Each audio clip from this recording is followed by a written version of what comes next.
So this is for Jess and maybe for Shari and maybe for Nate. I don't know.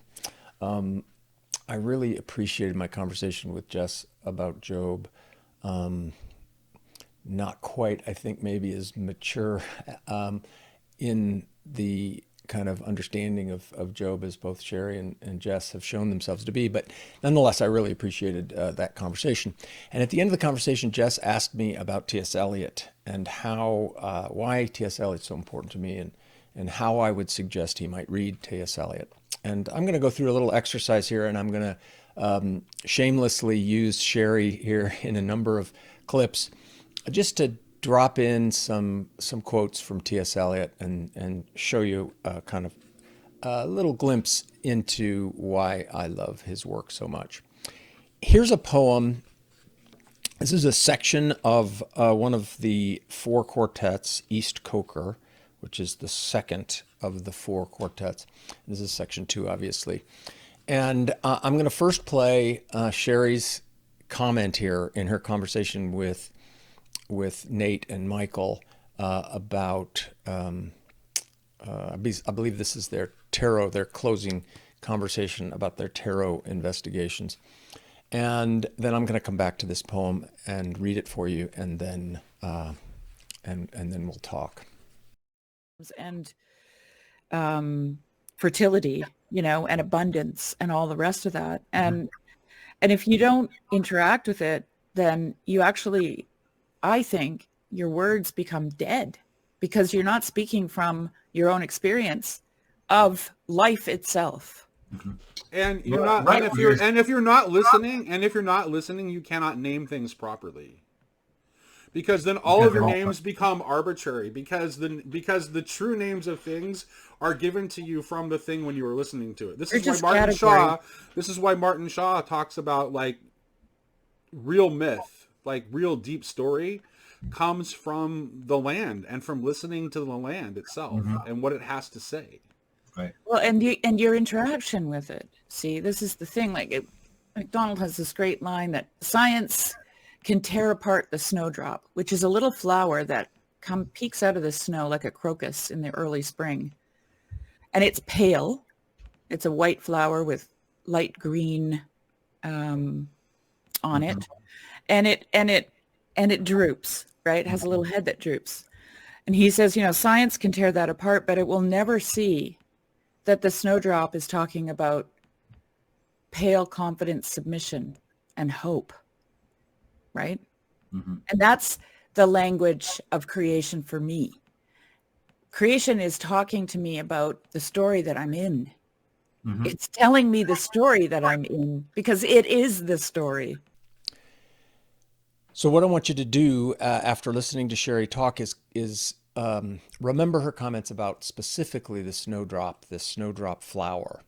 But let me set this up. This is a point in a poem where Eliot's the persona that Eliot is bringing to tell this poem is kind of expressing a bit of surprise, maybe even shock at a change of season, an untimely change of season, where spring kind of happens early, happens in November, and there's kind of flowers come up in the midst of out of season, if you will. And so that's the kind of voice you want to try to hear as I read this. So here we go. What is the late November doing with the disturbance of the spring and creatures of the late summer heat and snowdrops writhing under feet and hollyhocks that aim too high, red into gray and tumble down, late roses filled with early snow? Thunder rolled by the rolling stars simulates triumphant cars deployed in constellated wars. Scorpions fight against the sun until the sun and moon go down. Comets weep and leonids fly. Hunt the heavens and plains, whirled in a vortex that shall bring the world to that destructive fire which burns before the ice cap rains. Now, the obvious connection here that I wanted to highlight is with the small flower, the snowdrop, that Shari talks about. And this is the way Eliot uses images. He, as Nate was talking about in this clip, things in the world are not inert things. They are the manifestation of real character, real essence that they bring into the world, that they are the manifestations of, as Shari talked about. So Eliot was always against a little bit the notion, the kind of standard notion of a symbol. He doesn't want something to stand for something else. He wants to show that it is the thing he's calling our attention to. So in this sense of the snowdrop, just as Shari talked about, as manifesting a kind of delicacy, a kind of beauty, a kind of living force that carries those qualities into the world. This is what he's trying to get at here. And more than that, he's framing it in this kind of disturbing moment, or this disturbed moment, not necessarily negatively framed, but a kind of shocking moment in which there's a disruption in the normal orderly progression of the seasons. And then later he uses the constellations, and not just the constellations, but the sun and moon go down, comets, of course, and Leonids being a kind of a name for a certain shower of comets that occurs seasonally or intermittently through the years, a recurring but irregularly recurring shower of comets. Of course, in the pre-modern world, the planets were wanderers. They were indicators of a kind of disruption of the kind of higher celestial order that the stars represented. And so comets were that kind of presence in the world. And so that's how Eliot uses those images in this part of Four Quartets. And I thought that it was very fortuitous that Shari would mention the snowdrops, and that allows me to just bring this section up and show it to you. Shari is so helpful in this exercise I'm going through to kind of show my love for T.S. Eliot. Here's another quote from her most recent conversation with Jess, and I'm just going to let it play, and then I'm going to read this part of T.S. Eliot, and I don't even think I need to explain much about the connection here. Because to be close to God was to be close to fire. It's terrifying. Yeah. Yeah. It is. Yeah. It is. Or it can be. Yeah. Yeah. Well, love is terrifying. You know, like Nate and Laura did a thing on courtly love recently, and it's all very romantic and it's all very cute and it's all really nice and right. But it's also terrifying. This is the fourth section of the fourth quartet called Little Gidding in the Four Quartets. Some very famous phrases here, I think, but we'll just read it and see, I think, the obvious connection to the way Shari was just talking. The dove descending breaks the air with flame of incandescent terror, of which the tongues declare the one discharge from sin and error. The only hope or else despair lies in the choice of pyre or pyre, to be redeemed from fire by fire. Who then devised the torment? Love. Love is the unfamiliar name behind the hand that wove the intolerable shirt of flame, which human power cannot remove.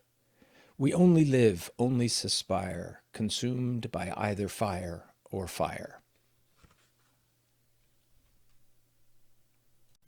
Yeah, I had thought of starting this next section without a quote from Shari. I thought I'd done enough prep here that you'd be able to follow me and the connections I see here between Eliot and this Job stuff.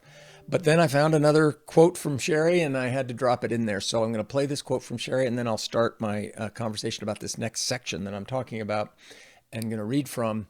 And just realized that I recorded that without thinking I was going to include this clip. So here we go. And we live in a time now where people aren't willing to say "I love you." Like, I don't know what they're waiting for, but somehow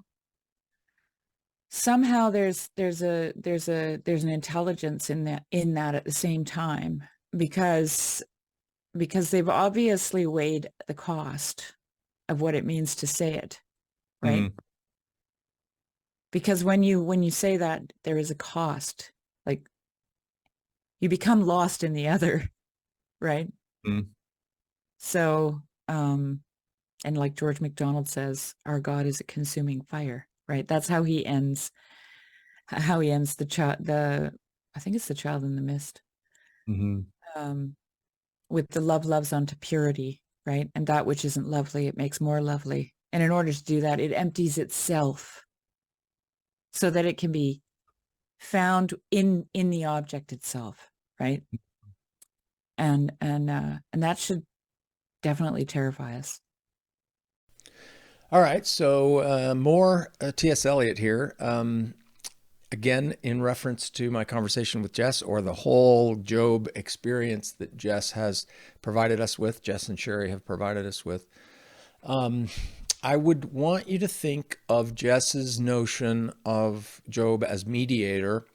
And I'm not going to explain that. You'll have to dive in yourself to figure that out. But Job as a figure of kind of a central figure of transformation of the world, transformation of the world through his position at the end, having gone through the entire journey that leads him to that end, and he becomes this figure of mediator for the rest of the world, particularly the interlocutors that he then is the mediator for between them and God, as he is the one who can rightfully and with integrity offer sacrifices that God for them in their name for that God will accept.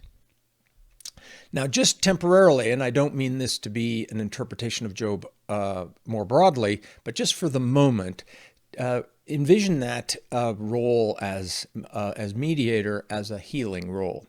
And I want you to think physician here. And now I am going to think of Job in the fullness of his painful experience. And now I'm going to read this section of Four Quartets. This is, let me find the reference here. This is the fourth section of East Coker, the second of the four quartets. The wounded surgeon plies the steel that questions the distempered part. Beneath the bleeding hands we feel the sharp compassion of the healer's art, resolving the enigma of the fever chart. Our only health is the disease if we obey the dying nurse, whose constant care is not to please, but to remind of our and Adam's curse, and that to be restored our sickness must grow worse. The whole earth is our hospital endowed by the ruined millionaire, wherein, if we do well, we shall die of the absolute paternal care that will not leave us, but prevents us everywhere. The chill ascends from feet to knees, the fever sings in mental wires. If to be warmed, then we must freeze and quake in frigid purgatorial fire, of which the flame is roses and the smoke is briars. The dripping blood, our only drink, the bloody flesh, our only food, in spite of which we like to think that we are sound, substantial flesh and blood. Again, in spite of that, we call this Friday good.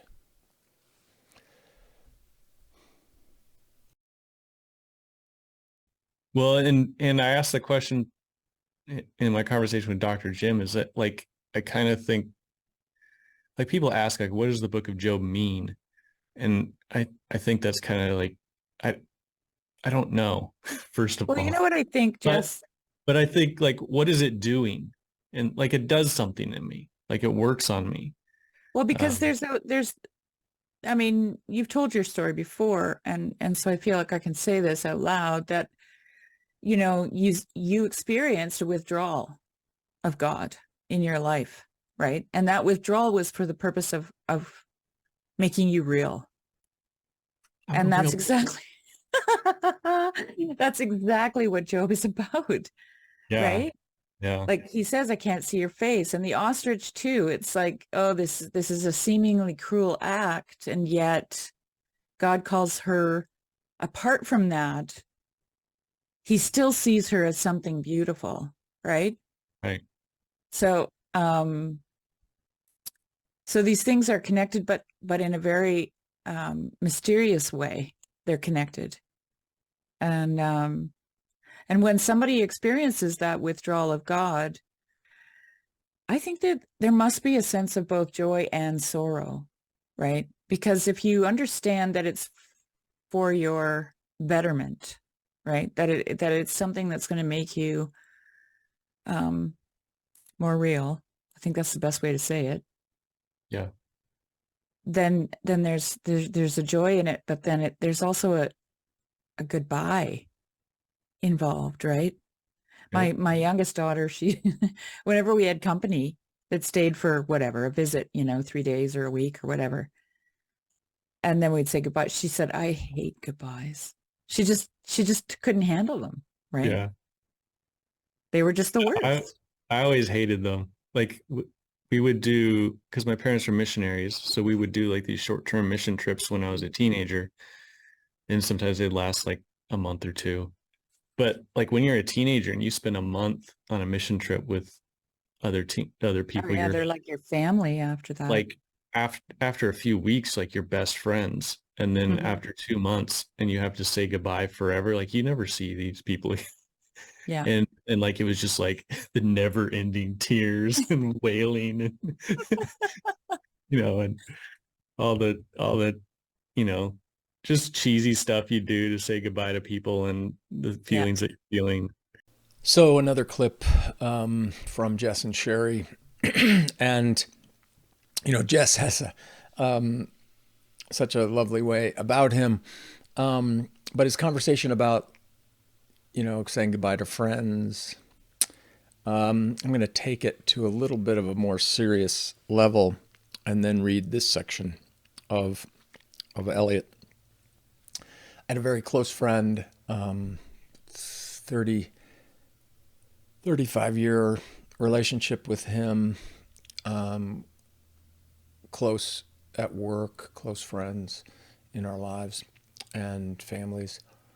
And he passed away about a year and a half ago, and that was very difficult. It was very painful for him as the process went forward, and then he passed away. And that form of saying goodbye is also a part of what I think Jess was trying to evoke.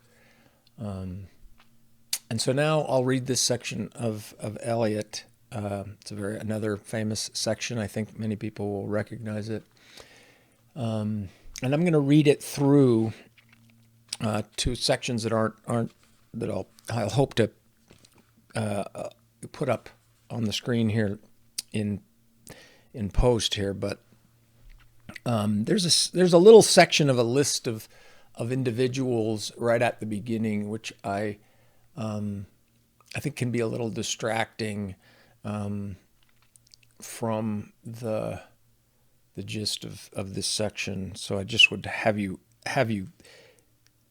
wait through that list but think of it as an array of members of a community, let's say.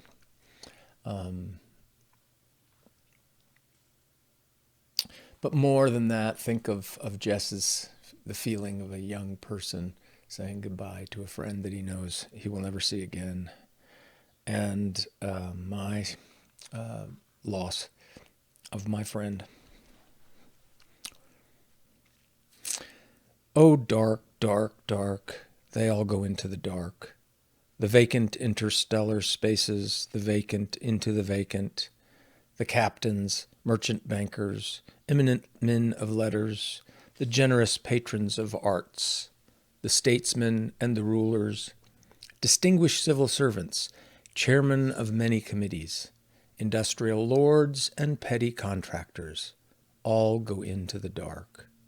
And dark the sun and moon and the Almanac de Gotha and the Stock Exchange Gazette, the Directory of Directors, and cold the sense and lost the motive of action. And we all go with them into the silent funeral, nobody's funeral, for there is no one to bury. I said to my soul, be still, and let the dark come upon you, which shall be the darkness of God.